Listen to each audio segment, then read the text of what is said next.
Бәріне сәлем, қазақша трейдер каналының көрермендері. Бүгін бізде Smart Money бойынша тегін курстың бірінші сабағы болады.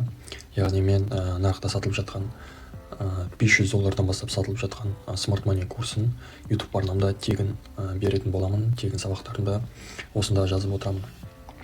Smart Money дегеніміз яғни не? Ол дегеніміз бірінші переводы, таза аудармасы ақылды ақшалар деген сөз. Ақылды ақшалар не істейді? Ақылды ақшалар ақымақ ақшалардың артын тазалап жүреді, яғни олардың стоп-лосстарын шешіп жүреді деген сөзіміз. Так, өйтіп қатты көп терминдарға уақытын бөлмей ақ қояйын, мен сразу бірінші сабақтан бастап кетейін. Бірінші сабақ бізде структура деп аталады. Структура дегеніміз яғни былайша айтқанда тренд, восходящий, нисходящий деп айтатын едік. Бұрын біз технический анализде бұл жақта жаңағы структура либо восходящий, либо нисходящий болады. Так, былай мен сызып көрсетсем примерно қандай болатын. Например, мен қазір нисходящий структураны сызып жатырмын. Бұл жерде примерно осылай.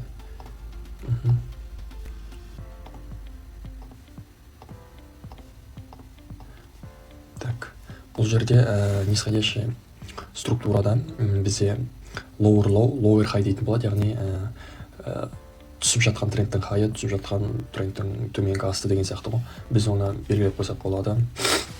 Біз оны lower high және lower low деп белгілейміз. Мынау үсті бізде lower high болады. Так. Ой. Қазір 1 минут.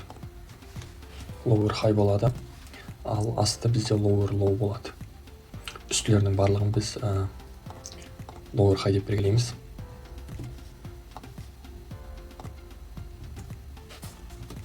Ал астыларын lower low деп белгілейміз.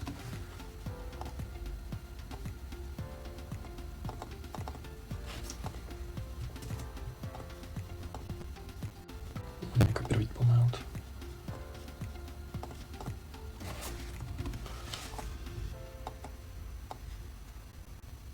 Осылай барлығын белгілеп шығамыз. Мына үсті lower high, lower low, lower high, lower low. Бұл жерде бізде подтверждение болу керек, яғни ол дегеніміз confirm деп аталады. Біз мына жердегі lower low'дың төменгі астын бізде свитчамен закреп болу керек. Сол кезде бізде бұл подтверждение, яғни шынымен төменге кетіп бара жатыр деген сөз. Мына жерде свитчамен телосымен закреп болу керек. Ол примерно бірінші ереже бізде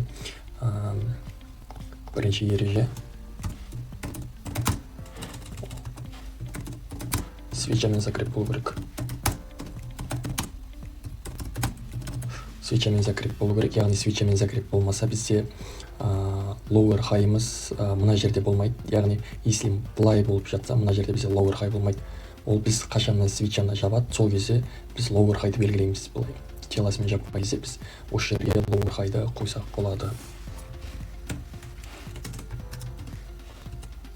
Lower high'ды сол кезде қоямыз. Ал мынау подтверждение, бұл дейтін confirm деп аталады, яғни бізде структураның төменге кетіп бара жатқанын бұл подтвердить етеді. Осылайша бізде confirm, подтверждение арқылы кетіп бара жатыр. Lower high, lower low, lower high, lower low. Бізде ең соңғы lower high'ымыз мынау болды. Так, мына жер lower high'ымыз болды. Lower high'ымыз болды мына жер. Ал ең соңғы lower лоумыз мына жер болды, себебі мынау confirm жасады ғой, мынау подтверждение жасады. Бірақ бұдан кейін мынау обновление болмады, көрдіңіздер ме? Мынау обновление болды, мынау обновление болды, мынау обновление болды, мынау бірақ обновление болған жоқ. Есесіне бұның lower high обновление болды. Бұл деген сөзіміз бізде структура бұзылды деген сөз. Слом структура деп аталады, себебі мына үстіңгі хайы мына жақтан бұзылды. Бұл жерде де бізде мына ереже бойынша свитчамен закреп болу керек. Ал если просто телосымен закреп болмаса былай, ол кезде бұл жай ғана ликвидность деп аталады, оны алдағы сабақтарда өтетін боламыз. Бұл жерде де үстінен закреп болу керек. Сол кезде бізде мына жеріміз босс деп аталады.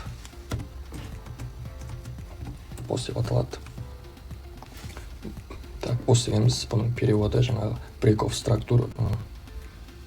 Бұл яғни жаңағы структураның бұзылғаны деп аударылады.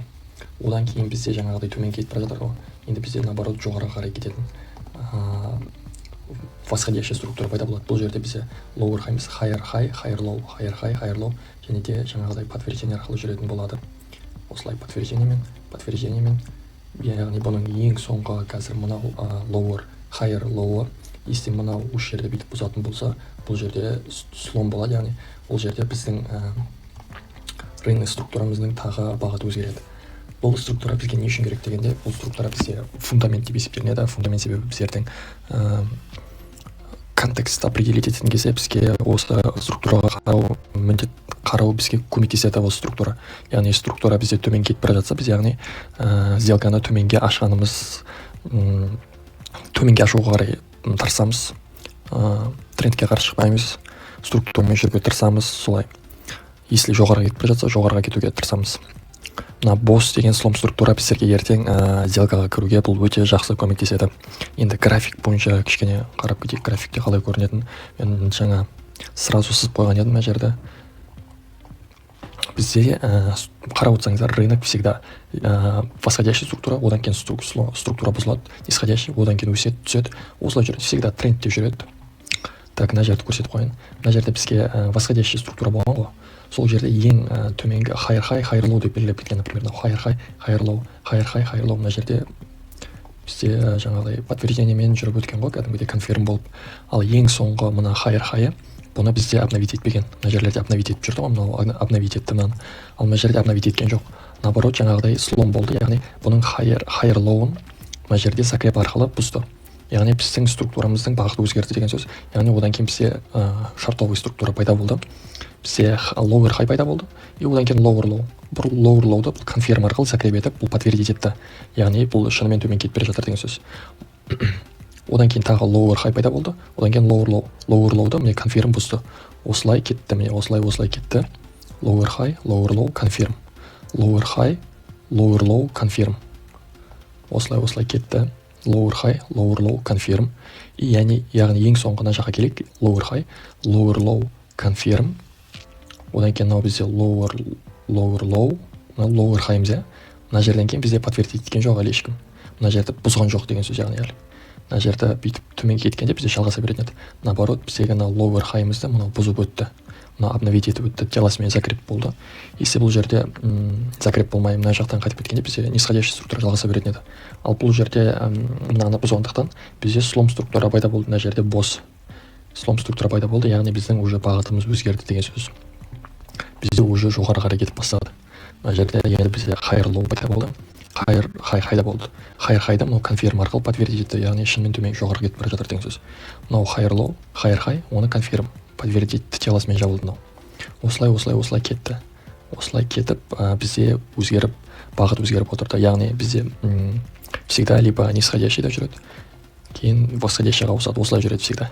И range дейтін бар, MS range ол дейтін бізде либо осы бір структура кезде бізде бір боковик пайда болады, соның ішіне торговать етіледі. Осылай торговать етіледі. Ол бізде MS range деп аталады. Оны келесі сабақтарда өтеміз. Так, пока бірінші сабақ осылай боковик пайда болады, осының ішінде бүйтіп бір-бірінің ликвидностьтарын шешіп жүреді. Новый high мен новый low-ды создавать етпей осылай жүреді. Рейнждар өзі үш бағытта жүреді, жаңағыдай боковикте, восходящий, нисходящий деген сияқты. Осы структураны біліп алғаннан кейін бізге уже қалған сабақтар, бізге структура и ликвидностьті біліп алғаннан кейін қалған сабақтар олар уже жай дополнительный инструмент болып қолданылады, жаңағы брекер блок, ордер блок деген сөздер. Бізге ең керек осы структураны білу и жаңағы ликвидностьті білу. Енді структура деген жаңағыдай жалпылама айтып өтсем, бірінші ережесі жаңағыдай үстінде higher high мен higher low болады, либо lower low мен lower high болады. И оны бізде закреп арқылы подтвердить ету керек. Бүйтіп телосымен жабып өту керек. Структурада тело бұл маңызды. Если былай телосымен жаппайтын болса, ол структура есептелмейді. Бүйтіп, например, слом болған кезде мына жерде телосымен жабылмағанда, мына жерде бізде слом болмайтын еді. Телосымен жабылғасын слом болды. Және де рыноктың бағыты трендта жүрген всегда слом өзінен өзі болмайды. Бір какой-то бір оған бірдеңе влиять етеді. Ол может ликвидность снять етуі мүмкін, либо бір проблемный зонаға келуі мүмкін, либо имбаланстың ішінде болуы мүмкін. Оны біз алдағы сабақта өтетін боламыз. Бүгінгі сабақ осы структура. Өздеріңіз енді қазір TradingView'ді ашып структураны өйсіп создавать етіп көріңіздер. домашний задание десек те болады. Ол сразу видео көріп емес, өздеріңіз практиковать етіп көріңіздер. Lower highlар тауып көріңіздер, slow'ды тауып көріңіздер.